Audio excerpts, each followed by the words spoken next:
সম্মানিত নেতৃবৃন্দ, আজকের যে আলোচনা সভা সেটি হচ্ছে আগামী দিনে বাংলাদেশ কিভাবে চলবে। বাংলাদেশের রাজনীতি, বাংলাদেশের অর্থনীতি, বাংলাদেশের আইন শৃঙ্খলা, বাংলাদেশের শিক্ষা ব্যবস্থা, স্বাস্থ্য ব্যবস্থা, বাংলাদেশের অর্থনৈতিক অবস্থা কোন মানদণ্ডের উপর নির্ভর করে চলবে, এইটা এই ৩১ দফার মধ্যে সেটাকে আলোচনা করা হয়েছে। আমরা আপনাদের কাছে ইতিমধ্যে লিফলেট বিতরণ করেছি, আপনারা এটা মনোযোগ দিয়ে পড়বেন। আগামী দিনে বাংলাদেশ জাতীয়তাবাদী দল এবং অন্যান্য যে সকল সংগঠনগুলোকে নিয়ে এই ৩১ দফা রচিত হয়েছে, তাদের সবাইকে নিয়েই আগামী দিনে নির্বাচন যদি হয়, সেই নির্বাচনে আমাদের সরকার অর্থাৎ আমাদের দল যদি নির্বাচিত হয়, সকল রাজনৈতিক দল অর্থাৎ যারা ৩১ দফার সঙ্গে যারা সংশ্লিষ্ট আছে তাদেরকে নিয়ে একটি জাতীয় সরকার গঠন করা হবে। সম্মানিত নেতৃবৃন্দ, আমরা দীর্ঘদিন আমরা রাজনৈতিকভাবে আমরা ক্ষতিগ্রস্ত হয়েছি। শুধু আমরা না, এদেশের মানুষ ক্ষতিগ্রস্ত হয়েছে। আমরা কেউ গত 15 বছর কেউ কথা বলতে পারি নাই। আমরা সঠিকভাবে আমরা রাজনীতিকে মানুষের সামনে তুলে ধরতে পারি নাই। আজকে আপনারা যারা এখানে আছেন তাদের সঙ্গে দেখেন এখানে আমাদের কতজন মা বোন আজকে উপস্থিত হয়েছে। এর আগে পুরুষ মানুষের উপস্থিত হওয়া খুব মুশকিল ছিল, সেখানে নারীদের বাসা থেকে নিয়ে আসা কোনোভাবেই সম্ভব ছিল না। ঠিক কিনা বলেন? ঠিক ছিল না। এটা ঠিক হয়েছে। কেন সম্ভব হয়েছে?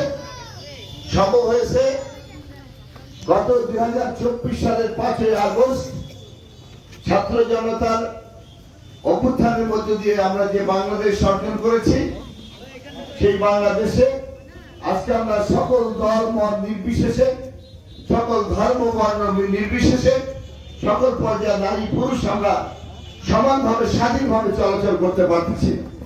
এটা আল্লাহ পাকের শুকরিয়া।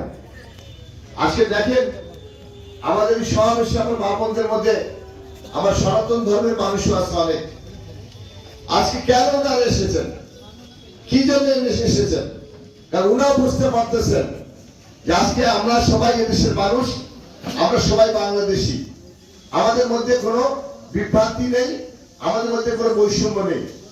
আপনার শুনে আশ্চর্য হবেন যে এই 3 মাসে আমি প্রায় 37টি হরিবাসরে আমাকে যেভাবে রিসিভ করেছে বা যেভাবে গ্রহণ করেছে, আমি অভিভূত হয়েছি তাদের উপরে।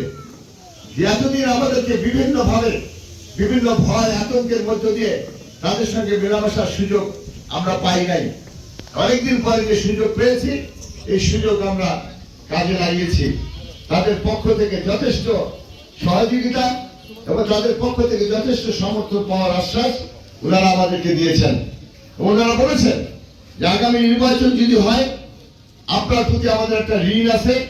কারণ আপনি এই খানসামা উপজেলা আপনি যে কাজগুলো করেছেন, এই কাজগুলো অনেকের পক্ষেই ওই অল্প সময়ের মধ্যে করা সম্ভব হয় নাই। আজকে অনেকেই বলেন, বিশেষ করে বুলবুল ভাই বলেন যে খানসামা নদীতে আত্রাই নদীর ব্রিজ।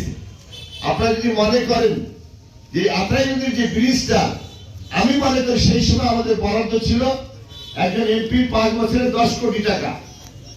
5 বছরে বরাদ্দ ছিল 10 কোটি টাকা। সেই 10 কোটি টাকার 7.5 কোটি টাকা আমি আপনাদের এই ব্রিজে দিয়েছি। আবার তো 2.5 কোটি টাকা, 2.5 কোটি টাকা দিয়ে আপনাদের আরো উন্নয়ন হয়েছে, অনেক ব্রিজ হয়েছে, কালভার্ট হয়েছে। চিরিবন্দরের জন্য মাত্র আমি 1 থেকে 1.5 কোটি টাকা খরচ করতে পেরেছি, যার জন্য চিরিবন্দরের মানুষ অনেকে আমার উপরে অসন্তুষ্ট। আমি এটা আমার রাজনীতি দিয়ে, আমার ব্যবহার, আমার আচরণ দিয়ে আমি চিরিবন্দরের মানুষকে বুঝাইতে সক্ষম হয়েছি যে খানসামা একটা অনগ্রসর এলাকা, খানসামা একটা অনুর্বর এলাকা, খানসামা একটা অনুন্নয়ন সম্মত এলাকা, যার জন্য সেখানে দরকার আছে। এটার প্রয়োজনটা উপলব্ধি করাতে পেরেছি যে ওই আত্রাই নদীর ব্রিজের মধ্য দিয়ে